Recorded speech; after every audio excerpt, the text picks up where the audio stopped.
या आविर्भावामध्ये मुसलमानांच्या मतांच्या लालचेपायी त्या मुंबऱ्याचा पाकिस्तान करणाऱ्या जितेंद्र आव्हाडनं आमचे मार्गदर्शक, आमच्या पक्षाचे पक्षप्रमुख, स्वराज्य पक्षाचे पक्षप्रमुख छत्रपती संभाजीराजेंविषयी बेताल वक्तव्य केलं होतं, अरेरावीची भाषा केली होती.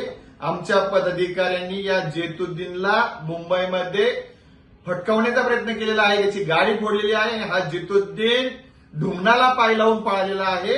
त्या जेतुद्दीननी जर त्याच्यात दम होता तर थांबायचं होतं त्या ठिकाणी. जेतुद्दीनला आमचं सांगणं आहे, महापुरुषांविषयी तू बोलू नकोस, महाराष्ट्राचं जनजीवन विस्कळीत करू नकोस, तू सबोर्डिनेट राहा, अन्यथा येणाऱ्या कालावधीमध्ये तुला या महाराष्ट्रामध्ये फिरणार